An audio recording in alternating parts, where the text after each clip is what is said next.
ኩራት ለአላህ ብቻ የሚሰጥ ነው። ለዚህም ነው ነብዩ አለይሂ ሰላቱ ወሰላም لا يدخل الجنة من كان في قلبه مثقال ذرة من الكبر አሉ። በልቡ ላይ የጎመን ዘር ያክል ኩራት ያለበት ሰው ጀነት አይገባም አሉ። ሰሃቦቹ በጣም ተደናገጡና ያ ረሱላህ አሉ ሰለላሁ ዐለይሂ ወሰለም إن الرجل يحب أن يكون ثوب حسن ونعله حسن ሰውየው ቆንጆ ልብስ መልበስ ይፈልጋል። ሰውየው ቆንጆ ጫማ መልበስ ይፈልጋል። ይሄ ነው እንደ ኩራት አንቱ የአላህ መላእክተኛ ብሎ ጠየቋቸው። ላ ይሄ አይደለም።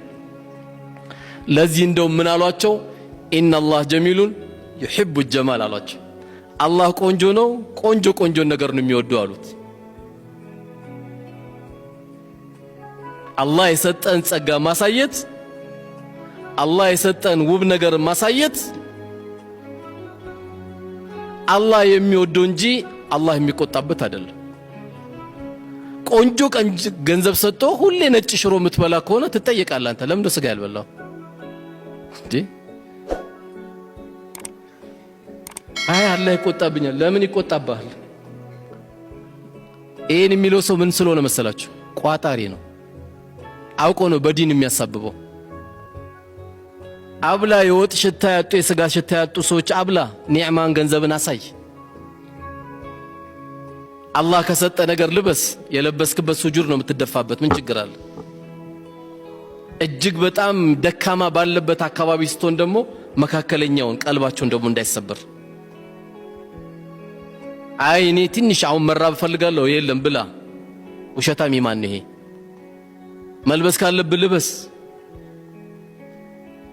ጠረን ጓደኞች እንዳይከፉ ጥሩ ሽቶ ተቀባ። አላህ ከሰጠ ተገባ። ካልሆነ ደግሞ ጥሩ ታጠብ። የግድ ሽቶ አይጠበቅብህም። ካላገኘ ጥሩ ታጠብ፣ ሽታ አይኖር። አላህ ቆንጆ ነገር ነው የሚወድ። የማንም ሰው ስም አታንሳ። በማንም ሰው ጓዳ አትግባ። እነዛ የሚኖሩት ሚሊዮነር አሉ፣ ምን አገባ ይኖሩ። እዛች ጋር ደግሞ በጣም አስገራሚ ከቦቆሎ ያላለፉና ደግሞ ከሽምብራ ያላለፉ አሉ። በቃ አይመለከትም። ከቻልክ ሄደርዳቸው፣ ካልቻልክ ሌላ ነገር ውስጥ አትግባ።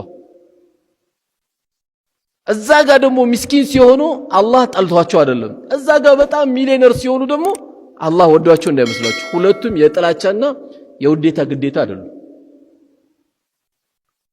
ከያቱም አንዳንዶቻችን ምን እንሳሳታለን?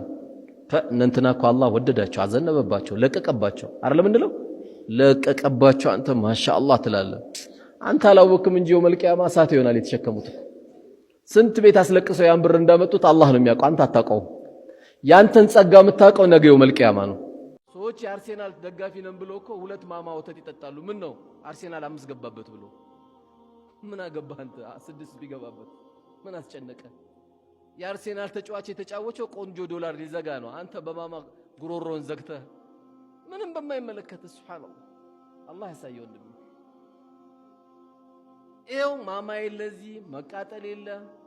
በምንማማረው ትምህርት ራሴን ገመግማለሁ፣ ራስን ትገመግማለህ፣ ራስሽን ትገመግሚያለሽ። ይሄ ነው፣ ምንም ጭንቅ የለውም። በቃ ምርጥ ቦታ እንደናንተ እዚህ ጋር የተሰባሰባችሁ ሰዎች እንደናንተ ወላሂ አራዳ የለም። አራዳዎች ናቸው እዚህ ዳዕዋ መጥቶ የሚያዳምጡት። ይሄ ዝም ብሎ ስራ አጣን በሚል ስሜት እንደራሳችሁ እንዳገመግሙ።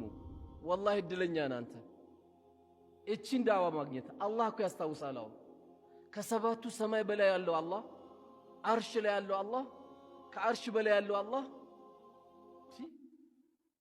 አንተን ሲያስታውስ አህመድ ብሎ ያ ባሪያም ብሎ ማስታወስ ከዚህ የበለጠ ስኬት ምን አለ? ዘውጁና እያለ ትውልዱ የይድረሱልኝ ጥሪ እየተጣራ ነው። ዳሩን እያለ ነው። መልካም ጥሪ፣ መልካም ዜና፣ መልካም ንያ፣ መልካም ሐሳብ ነው። ግን እንዴት ቀለል እናርገው፣ እንዴት በመልካም መልኩ ይሄን በር እንክፈተው የሚለውን መነጋገር ይፈልጋል። ስለ ትልቅ ኢሹን ያነሳ ነው። በምን መልኩ ቀሎን ነው ዘውጁናን ቀለል የምናረገው የሚለውን የፊታችን ቅዳሜ ከምሽቱ 3 ሰዓት በኔ ቤት ወይም በቲክቶኬ ተገናኝተን በደንብ እንወያይበታለን። ይድረስ።